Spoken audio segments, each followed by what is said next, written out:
Hi hello. ഞാൻ മുമ്പൊരു video ഇട്ടിട്ടുണ്ടായിരുന്നേ. അതെന്താണെന്ന് വെച്ചാൽ ഇത് കണ്ടോ, ഈ വലയില്ലേ ഇത് രാത്രി ഓട്ടോ കൊണ്ട് വെച്ചിട്ടുണ്ടെങ്കിൽ പൂച്ച അതിനകത്ത് കയറും. അതുകൊണ്ട് അങ്ങനെ കയറാതിരിക്കാൻ വേണ്ടിയിട്ട് ചുറ്റി കെട്ടുന്ന വലയായിരുന്നു അത്. അപ്പം ഓട്ടോ എടുത്തിട്ട് പോയി കഴിയുമ്പോൾ ഈ മാവിൻ്റെ കവിളിൽ അവിടെ ഇറക്കി വെക്കുകയോ ചെയ്യാറുണ്ടായിരുന്നേ. അങ്ങനെ ഒരു ദിവസം പതിവ് പോലെ വല അവിടെ വെച്ചിട്ട് പോയി.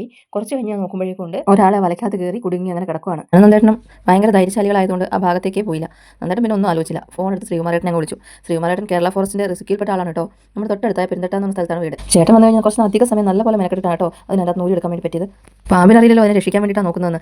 കഴിക്കാൻ ശ്രമിക്കുന്നതോട് അത് വീണ്ടും വീണ്ടും അതിനകത്തേക്ക് ചൊറഞ്ഞ് പിടിച്ചുകൊണ്ടിരിക്കുകയായിരുന്നു കേട്ടോ. പേടിച്ചത് 1ഉം 2ഉം ഒക്കെ പാസ്സാക്കുന്നുണ്ടായിരുന്നു. സ്നേക്ക് പാർക്കിൽ മാത്രം ഇത്രയും വലിയൊരു സാധനത്തിന് ഞാൻ കണ്ടിട്ടുള്ളൂ കേട്ടോ. ചേരയാണെന്ന് കേട്ടപ്പോൾ അത്രയും സമാധാനം. ഇല്ലെങ്കിലത്തെ അവസ്ഥ എൻ്റെ ദൈവമേ.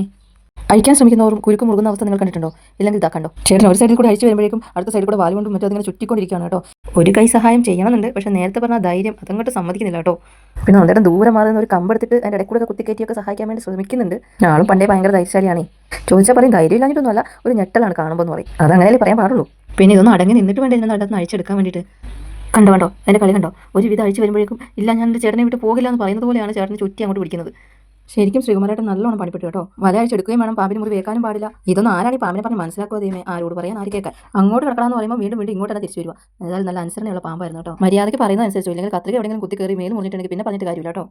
പറഞ്ഞ അനുസരണയില്ലാത്ത പാമ്പാണെന്ന് മനസ്സിലാക്കിയത് കൊണ്ടും കയ്യിൽ ചുറ്റിയ പാമ്പിനെ അഴിച്ചുവിടാൻ നോക്കിയിട്ടുണ്ടെങ്കിൽ വലയിൽ ചുറ്റിയ പാമ്പിനെ അഴിച്ചുവിടാൻ പറ്റത്തില്ല എന്ന് മനസ്സിലാക്കിയത് കൊണ്ടുമായിരിക്കും ശ്രീകുമാരേട്ടൻ പിന്നെ അതിന് മെനക്കെട്ടില്ല. ഞാൻ പറഞ്ഞതുപോലെ നിങ്ങൾക്ക് മനസ്സിലായോ?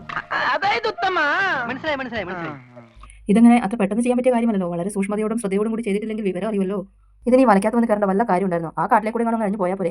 ആവശ്യമുള്ളിടത്തും ഇല്ലാത്തടത്തും എല്ലാം വലിഞ്ഞ് കയറാന്നിട്ടുണ്ടെങ്കിൽ ഇങ്ങനെ ഇരിക്കും. ഇനിയെങ്കിലും നോക്കി കണ്ട് നടന്നോളണം. നടക്കുമല്ലോ എഴയല്ലേ അല്ലേ? അപ്പോൾ നോക്കി കണ്ട് കഴിഞ്ഞോളണം. ഇല്ലെങ്കിൽ പിന്നെ എപ്പോഴും രക്ഷിക്കാൻ ആളെ കിട്ടിയിരിക്കില്ല കേട്ടോ. പറഞ്ഞില്ലാന്ന് വേണ്ട. അല്ല ഞാനിതിപ്പോൾ ആരോടായി പറയുന്നത്? അങ്ങനെ ഒരുപാട് നേരത്തെ പരിശ്രമത്തിനൊടുവിൽ പാമ്പിനൊരു പോറൽ പോലും വെൽക്കാതെ ശ്രീകുമാരേട്ടൻ വല അഴിച്ച് മാറ്റിയെടുത്തു കേട്ടോ. അതിന് സന്തോഷത്തോടെ കാട്ടിലേക്ക് യാത്രയാക്കുകയും ചെയ്തു. അപ്പോൾ ഹാപ്പി ജേണി മോനെ. വീണ്ടും കാണണ്ട കേട്ടോ. പോയ വഴിയെ അങ്ങ് പോയിക്കോളണം. ഈ ഭാഗത്തേക്ക് വന്നേക്കരുത്. ഇപ്പോൾ കിട്ടിയേക്കുന്നതേ പുനർജന്മമാണ്. എപ്പോഴും ഇങ്ങനെ രക്ഷപ്പെടണം നിർബന്ധമൊന്നുമില്ല കേട്ടോ. പോയ വഴി അങ്ങ് പോയിക്കോ. അല്ല പിന്നെ ചേരയാന്ന് പറഞ്ഞാലും പാമ്പ് പാമ്പ് തന്നെയല്ലേ. നമുക്കെല്ലാം പാമ്പ് ഒരുപോലെയാണ്. കാഴ്ചയിൽ തന്നെ നല്ല ജീവൻ അങ്ങ് പോകും. ഞാനിപ്പോൾ വീണ്ടും ഇതിലൂടെ പറയാനുള്ള കാരണം എന്താണെന്ന് വെച്ചാൽ കഥ ഇവിടെ കൊണ്ടും കഴിഞ്ഞില്ല. ഇനിയും ഇതുപോലുള്ള സാധനങ്ങളൊന്നും വന്ന് കയറണ്ടെന്ന് വിചാരിച്ചിട്ട് ആ വലയെടുത്ത് ഞാൻ ടെറസിൻ്റെ മേലെ കൊണ്ടിട്ടു.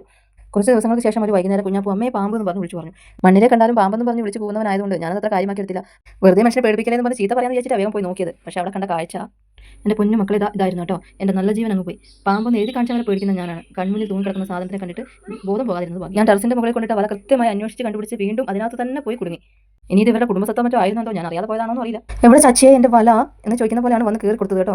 ഏതായാലും കൃത്യസമയത്ത് ഇവിടെ ആരും ഉണ്ടായിരുന്നില്ല. ചാവാന വന്ന ചത്തിട്ടേ പോകുന്നു പറഞ്ഞാൽ പിന്നെ എന്ത് ചെയ്യാൻ പറ്റും? ഇവിടെ താഴെയായിട്ട് കുറച്ച് കണ്ടവും വയലും ഒക്കെയാണ് കേട്ടോ. അപ്പോൾ അവിടെ നല്ല വെള്ളക്കെട്ടുണ്ട്. തവളശല്യം ഭയങ്കരമായിട്ടുണ്ട് ഇവിടെ. അതിനെ പിടിക്കാനാണ് ഈ പാമ്പ് വരുന്നത്. ഈ തവളശല്യം ഒഴിവാക്കാൻ എന്തെങ്കിലും മാർഗ്ഗം ഉണ്ടെങ്കിൽ കമന്റ് ചെയ്യണം. ഇനിയിപ്പോൾ ഡിസംബർ വരാൻ പോലെ വീടിന് ചുറ്റും ഇതുപോലെ ഇഴജന്തുക്കൾ വരാനുള്ള സാധ്യത വളരെ കൂടുതലാണ്. എല്ലാവരും വളരെയധികം ശ്രദ്ധിക്കണം കേട്ടോ. വിറകോ മറ്റോ കൂട്ടിയിട്ടുണ്ടെങ്കിൽ എല്ലാം മാറ്റി വെക്കണം. സൂക്ഷിച്ചാൽ ദുഃഖിക്കണല്ലോ. അപ്പോൾ ഇത്രയേ ഉള്ളൂ ഇന്നത്തെ വീഡിയോ. ചാനൽ ആദ്യമായിട്ട് കാണുന്നവരുണ്ടെങ്കിൽ സബ്സ്ക്രൈബ് ചെയ്ത് സപ്പോർട്ട് ചെയ്യണേ. Okay, thank